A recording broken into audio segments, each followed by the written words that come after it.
call me Cougar Pete. So. Oh my God. You should definitely erase this completely from the podcast. The Durp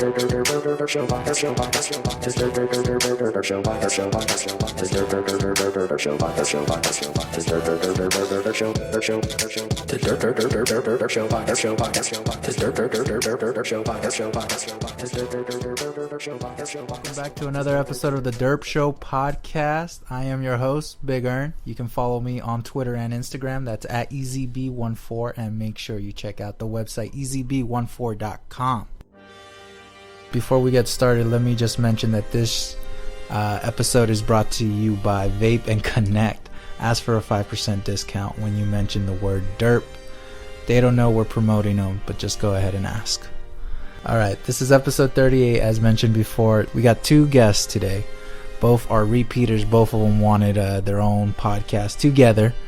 The first guy, some of you guys may know him as George. Some of you guys may know him as Eagle. So say what's up, man. Hey, what's up, man? How's it going? Thanks for having me. And the next guy, you know him, you love him. He was just on the last podcast. It's Peter. He's calling from Texas. Say what's up. Plata or Plomo. What up, everybody? I don't know if you guys are familiar with the show Narcos. Watch that shit, man. I want to watch it so Well, I bad. heard good things about that show. Fucking love that show, man. Like I said, I feel like I'm Colombian now. Until they make a Chapo one, I'm Colombian. What's going on, man? I'm pumped up. I got Eagle on the show, man. That's greatness. Yeah, dude. I've always wanted to do one with you, man. So this is pretty epic, and I already have the perfect song for the ending, baby. You don't even have to think about it. Talk to me. All you gotta do is type in Los Angeles Azules Llorar y Llorar. I want that shit bumping at the end. You know, that song brings back a lot of memories, dude. That song right there defines my life as one. It's probably like the only song ever like I've ever like danced to, like super fucked up. Remember that? Remember that party? Yeah, fuck that, I remember that shit. I remember we danced that shit and I didn't even dance with a girl. It was I danced with you, remember? Oh God. Fuck, it makes it even better. Yeah, I just remember bumping those two jams and then fucking Aerosmith's Dream On. You know, we should talk about also too the list.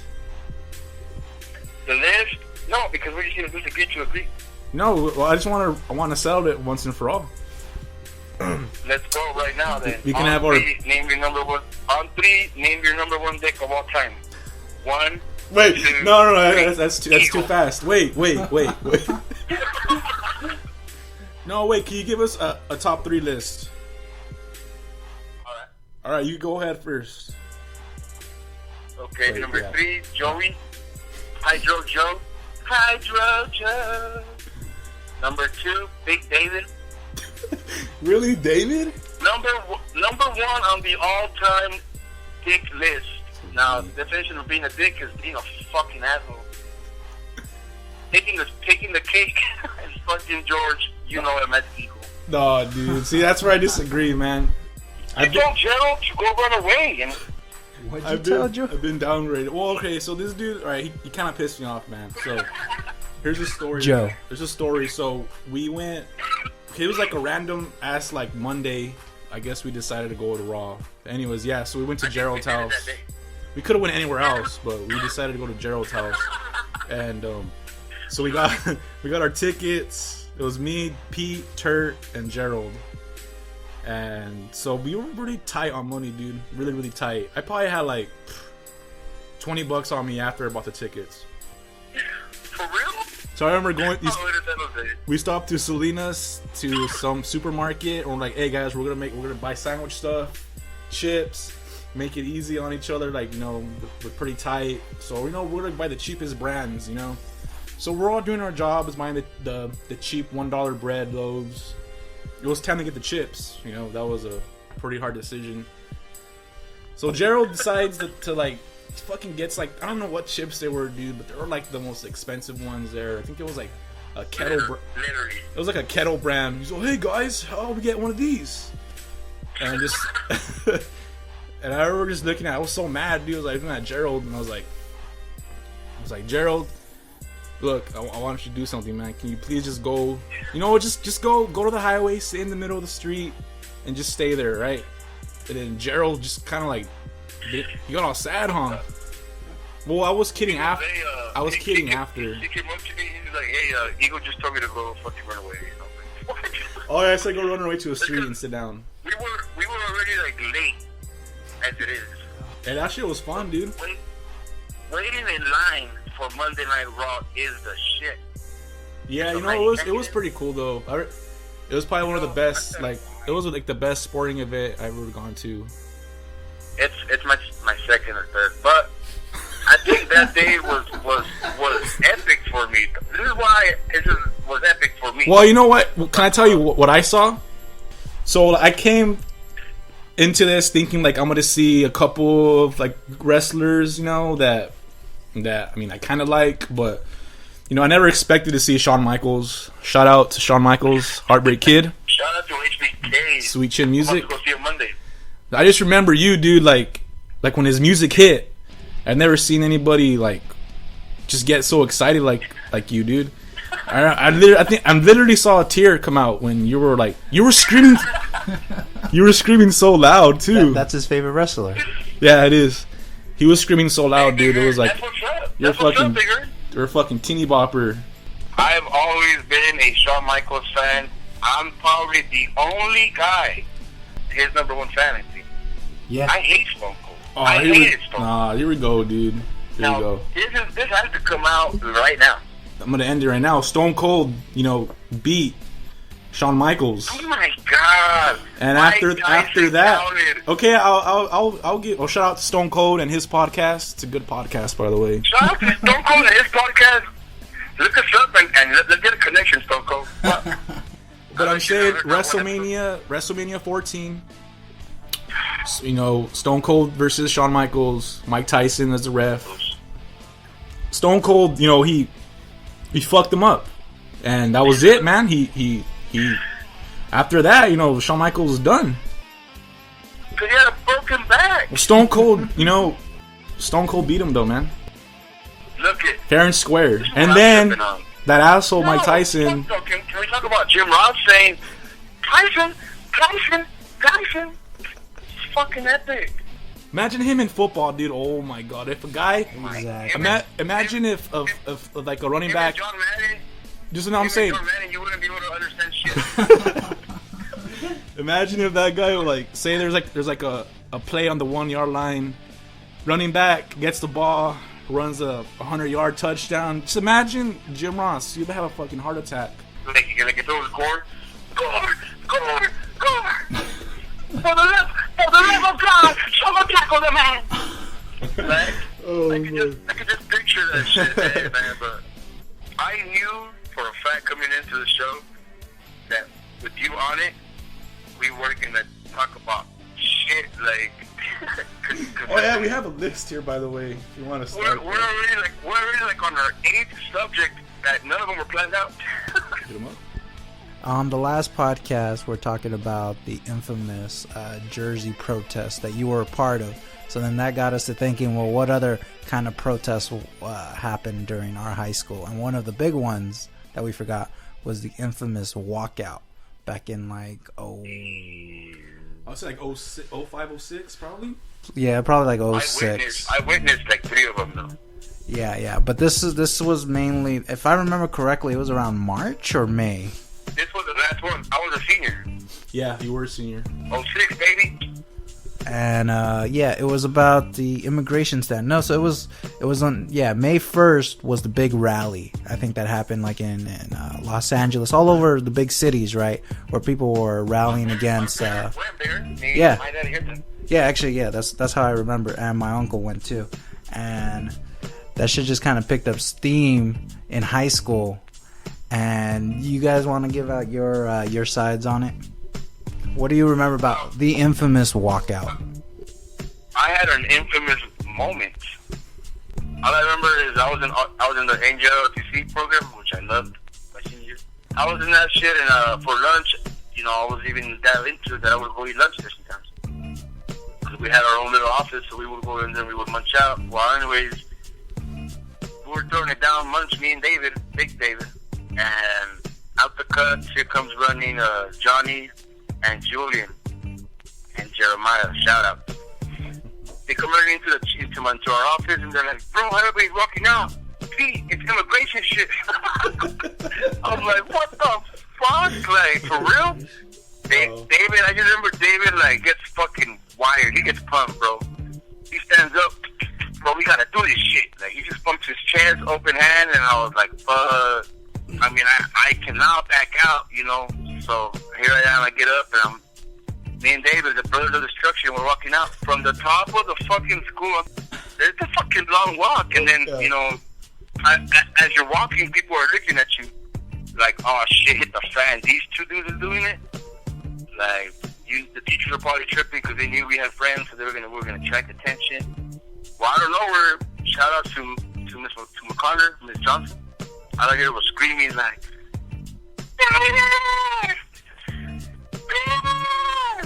what the? We turned around and she was going nuts. Come here, you have so much to lose. And like, what's going on? Like, the whole fucking school looks at us, turns around, and we're causing a scene. So now we got a choice, man. Either we're gonna continue to look badass and fucking walk out ethically, or we're gonna bitch out and look a left and go talk to McConnor. So what do? We fucking hooked a sharp left and walked to McConnor, man. Fuck. Oh. It was like 2 months or a month and a half before graduation, dog. You're a puss, man. I bitched out, and I would have been suspended, not graduated, and probably be deported back to Vegas. You know. So we go to what are the odds? After lunch, I had McConnor for third period. So shout outs to Horacio's mom, Bubba. His aunt was the secretary, the nurse. She called McConnor's office and said, please don't tell me my nephew walked out. She goes, well, he died in the classroom. Bubba, I'm pretty sure got in trouble. All right, George, your side of the story. Well, I think he totally bitched out. I'm just gonna throw that out there. Well, I for one, I already knew I was gonna fucking walk off that shit when I heard the first time I heard it. But I remember hearing rumors like a couple days before, because it was kind of planned. People were already planning it. I remember on the news that shit was getting planned. I remember bulletins on MySpace. But yeah, I remember like it was during lunch. I believe it was lunch, right? Yeah, lunch. So it was me, Meech, Daniel, Rivera, Biff, and a couple other heads. We see everybody just walking towards the gate, and it's like, here we go. But I remember, I was like, fuck yeah, let's get out of here. So we left our lunch on the table. Fuck, I was pretty hungry that day too, but we left. Yeah, and then there was a big ass line, dude. Huge ass line for kids to get out. And I was like, fuck, dude, are they really gonna let us go out? Really? So we get in line.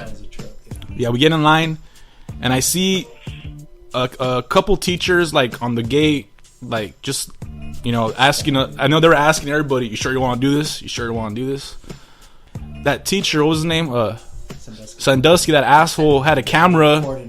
He was like right on the gate door with the fucking camera. No, so yeah, I think that dude. Yeah, he was recording everybody, and then I remember it was, you know, me, Meech, and Armando. So like we flipped them off, like we flipped off the camera and shit, and so we were like, yeah, we're just like, yeah, and then with our, you know, our fingers in the air, and then yeah, dude, we ran out, we were free, but then, you know, I kind of want to be part of the actual protest, because I remember everybody was gonna meet up in Front Street. So that shit was full of paisas though. Like I didn't know anybody there, but it was a legit protest, dude. I mean, we weren't there for that long. We were there for probably like 10 minutes, 15 minutes, and then we just took advantage of the day off. You know, we went to Meech's pad and, you know, just chilled, smoked, and that was it, man. But it was a great day. I always wanted to be part of I always heard like my parents, well, my father, like back in the 70s and 60s, they were part of the protests, you know, the hippie shit, love, whatever. All All right, from my side of the story, if I remember correctly, it was like in the middle of the week, and it happened for a few days. Mm-hmm. I want to say it was like Wednesday, and there was like rumors about it. Yeah. And so I'm chilling. I'm chilling at my bench, right? It's on the other side of the school, and we just look over, and a bunch of people gathered, like just a bunch of people gathered. So we all got up, and we were like, let's go check it out. And we walked down there. Your former neighbor, Larry Farmer. Yeah, he was rocking a Mexican flag, I think, on his back, if I remember correctly. Epic. I think he's half Mexican, right? He speaks Spanish. What the fuck? Yeah. Oh, that's pretty impressive. Bravo, Larry. Yeah, shout outs to him. I'm pretty sure. Shout out to Larry, man. Good night, Larry.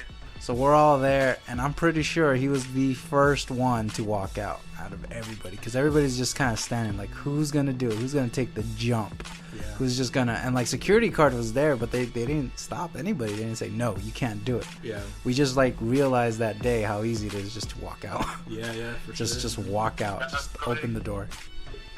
And then my reason why I didn't walk out was because I wanted to see who didn't walk out for the next period. And yeah, quite a bit walked out. I think I should have done it, man. Yeah, you should have done it. I mean, you should have done it, dude. Yeah. Like, if I could go back in time right now, I think I would have kicked the door open badass.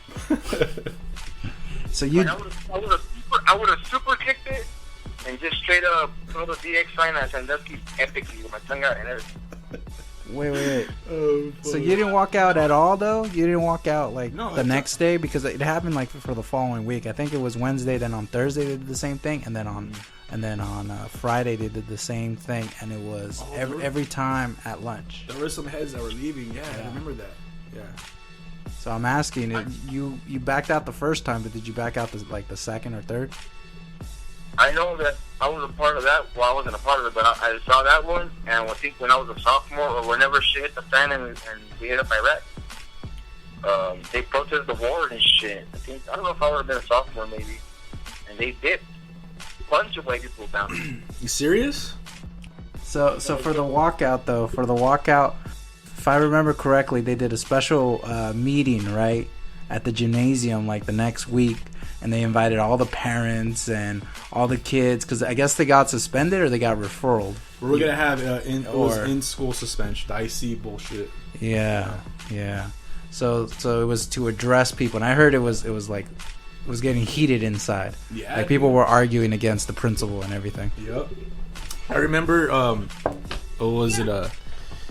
dude, there was, I don't know what, the whole gymnasium was full. All the benches were full. I remember fucking, what was the principal's name again? Mr. Nunez? Yeah. That asshole was like in the middle of the room. Had a fucking microphone and everything. He was all getting, all set up and shit. So I thought the parents were gonna be like on his side and everything, dude. But nah, man. He was the parents were just yelling at him and telling him all kinds of bullshit. And I thought they were gonna hurt him, dude. I thought they were gonna jump him. Mr. Union was just, because he was like, you know what, everyone here is gonna get suspended. They all jumped up, like, what the fuck, And I remember this mom, dude, like she just went up to his face and just like pretty close, dude. She's like, it's your fault. Why didn't you guys try to stop them? Blah blah this, blah blah that. They don't deserve this. They're trying to do a good thing and whatnot. And the students were like, yeah, fuck yeah. So it was a pretty great moment in my life. Parents were probably on our side as, students going against the little dictator principal. So that shit was bad. See, that's one thing you missed. You know why? Because you're a puss. Because you didn't go and walk out. I'm the real guy here. I fucking knew how to work things out. I didn't get suspended not once in my life. I got a referral in 8th grade for calling my principal, Mr. Johnson, a racist. All because he suspended the good guys and good girls thing. That's pretty much much on the intercom, and he's like, hey, I'm sorry to inform everybody that we suspended good guys and good girls today. And I was like, you freaking racist! I had to write a fucking 12-page essay on racism, and I'll get the referral off my list. I remember I had Big Ern's brother type it up for me. Wow. And I turned it out here, and I never got a referral. See, there you go, man. See, you're just... God, you don't take risks. I'm smart. I'm just smart. You didn't take any risks in school. I'm taking a risk every day of my life. Yeah, I'm sorry about that. Yeah, I guess you're right. All right, let's move on to the next topic before we get off track here. So George was drinking Corona. Peter said, "You know what? Let's talk about beer." George was on deck with that idea as well. What are your thoughts on beer? My favorite beers are Corona and Modelo. But I'm not really into all these flavored beers. It's not that I'm against people buying them or selling them, but I'm against people thinking they're the shit because they drink that. They're like, oh, we classy because we drinking a fucking whatever, you know. And I'm trying to be classy. I'm trying to get a good buzz. I want to fucking taste beer, and I want to get a good buzz. And Corona and Modelo do that for me. Dos Equis do that for me. You know what I mean? Shock Top. All right, George, what are your thoughts on the beers and the craft beers? Well, I'm just saying the reason why you don't care is because you're an alcoholic. That is why. So, I'm just gonna throw that out there. You're an alcoholic. I drink to have a good buzz and taste the beer. Well, I mean, I agree in both sides what you're saying. Well, my side is I like the craft beers. You know, I like well, for like the mainstream beers, I probably would say I like Tecate Light. Modelos are good. Like the redneck beers, probably like Coors Light. But my favorite beer of all time right now is probably the 805 Firestone. You know, I like hitting up Bevmo. You know, it's really fun store, man. Like I've tried some of their, like, what was it? The Voodoo beer. Shout outs to Bevmo. Bevmo's a great store, man. I don't know. I guess, yeah. I've seen I have a couple of friends that are like, they just swear, you know, they're fucking like beer connoisseurs and all this bullshit, and like they're double IPAs, fuck. Porters. I just had this fucking double, triple, quadruple water, fucking pressed wheat germ beer. And it's amazing. I'm just like, what the fuck, dude? I mean, I guess there is a little difference in some beers. But, I mean, all you gotta... I mean, it's just if you like the lights, you like the heavy shit, like the IPAs. You know, I guess that's all you gotta say. But, I mean, people like to get scientific with beers. And honestly, a lot of them do taste the same. But I, for one, I think all you beer connoisseurs are assholes. Can you agree with that? I mean, I agree with you, like all these beer like experts and connoisseurs, like these fucking wine people, they're assholes. They think that they're better because they know a little bit about beer. Whatever, man, you know. So, favorite top beers: Tecate Light, Modelos, Shock Top's pretty good, but my favorite one is Firestone 805 for sure. All right. It's a lighter. It's smooth. It's like It goes down really smooth. It's a blonde ale. It's pretty light, man. Pretty light. I like the crispiness of it, but see, I'm sounding like an asshole now. I agree with both of you. There are beer snobs. I want those beer snob people out there to know that it's fucking beer. It's gonna taste like shit either way. Let's all admit beer does not taste good. It is not sugar. It is always gonna be bitter. I don't care what flavor it is, it's always going to taste like shit. It's not what we are supposed to drink. It's bad for your liver. I mean, everybody likes to drink, sure, and everybody likes the buzz that comes off of it, sure, but it is something that we don't need in our bodies. So when people take it to that degree where it's like, oh, I only drink the freshest hops. It's like, bro, or they get really intense, like, oh, you don't have this beer? It's like, bro, but we have other beers like it. Or they don't trust a recommendation I give them, like at the store. You would know, dude. Yeah, like, exactly. Yo, if you like this beer, you'll like this one. And they're like, I'm going to stick with the one I know. It's like, how the fuck are you ever going to learn to try the other things? And it works the exact same way with wine. Wine people, there's two types. There's the people who drink anything, And then there are these wine snobs who are like, oh, I only want to drink French Bordeaux. And they got to pronounce it like that, Bordeaux. And French wine, to let other people know, it tastes like shit. That's the thing. That's what I hate the most, is when people are like, want to talk up their shit. And it's like, no, it actually doesn't taste that good. You know what tastes good? Fucking orange juice tastes fucking good. That has sugar in it. This shit is not that great. I never had French wine. It sounds pretty cool, though. I guess I'm not completely hating it, because I would try any beer. You know? I'll try it once. But, I guess what really bothers me is that what we're talking about is that people think they're upper class because your beer costs $4 more than mine. You know?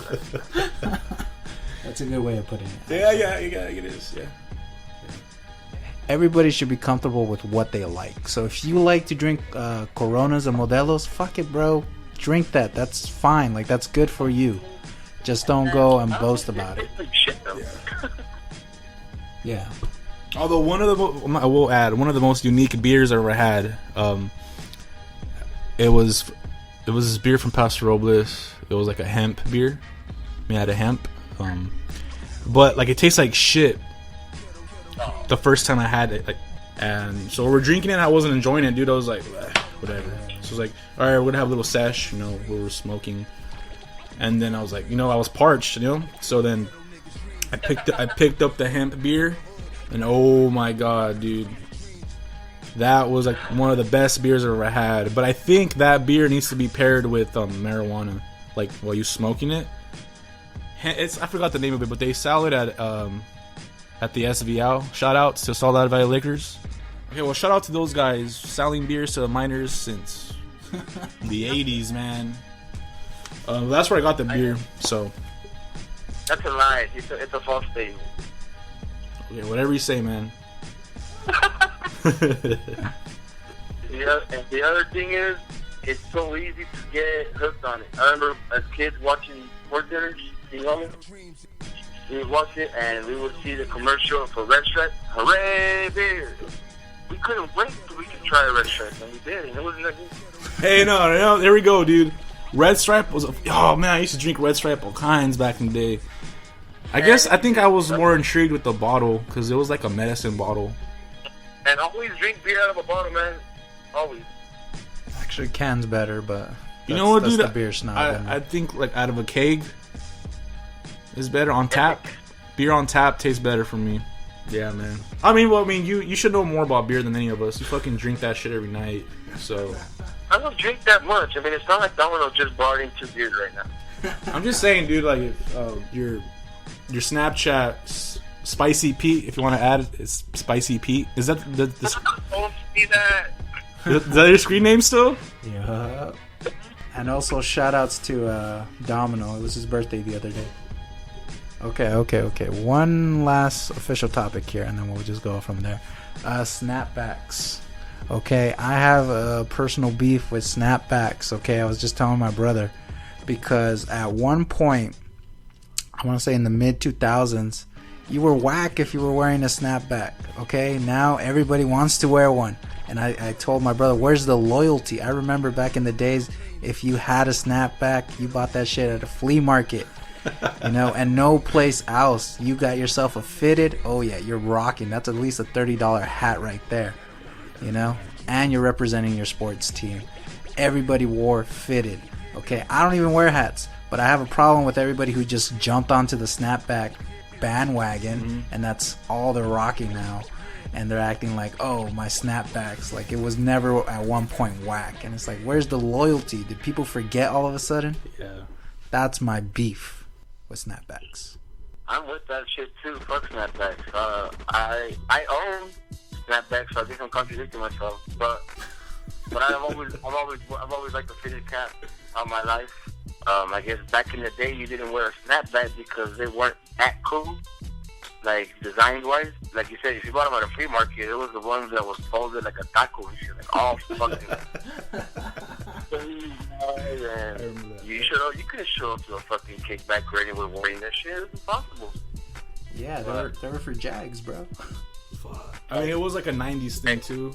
Yeah. Snapbacks were a 90s thing, for sure.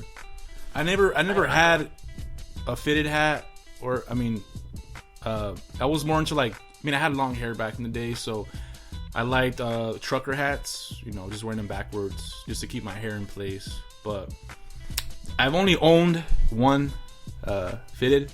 Actually, it wasn't even mine. It was Pete's. It was some like Mexico hat. I don't even know why. I don't even know why I had it. I don't remember why I had it. But I think we were watching Raw, and I left it there, and you like had it. You're like, what is it? Yeah, but I remember you used to have like this rack in your room. Remember? There was one point where you didn't have any hats left. I think like everybody was just taking them or something, borrowing them or something, right? One burnt down in Ivan's car when he stole Ivan's car. You know what? But I would say you were the king of fitted hats. Thank you, man. Thank you. Yeah, man. I appreciate someone appreciating noticing. Okay, my problem growing up was with you, Peter. You wanted to borrow my clothes, like half my clothes I had all the time. And you said, and you would tell me, oh, I can borrow one of your shirts. And then I would look at your shirts. I'd be like, no, that's whack as shit. Fuck myself. Nah, the thing was that I was mostly a sporty guy. So none of my shit was going to be interest to Big Ern. And Big Ern would go out of his way. He would buy a fucking badass Sean John shirt. And I'm like, damn, I have the perfect shoes for that shirt. Yeah, dude. And you would come and you'd be like, nah, I need to wear this tomorrow. I was like, show up, open the closet, and just go through the slugs. That. Echo's the shit. I used to own a couple Echo shirts, but I never wore them. Alright guys, this is where we end part 1 of this conversation. Tune in next week as part 2 will be uploaded. Make sure you follow me on Twitter and Instagram. That's at ezb14. And make sure you check out the website ezb14.com. Play that music. We out.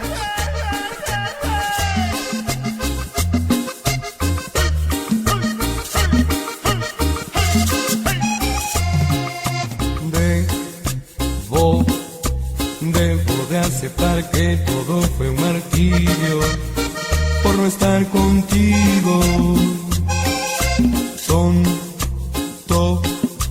Tonto mi corazón por no haberte creído. Se siente ofendido. Y hoy que vas camino hacia el altar, no puedo ya nada remediar. Pues el tiempo ha pasado y sigo enamorado, pero tú amas a otro más. Maldita mi duda fue fatal, y en la que me hizo escapar. Contigo toqué en el cielo y un recuerdo de eso como nunca me hace llorar.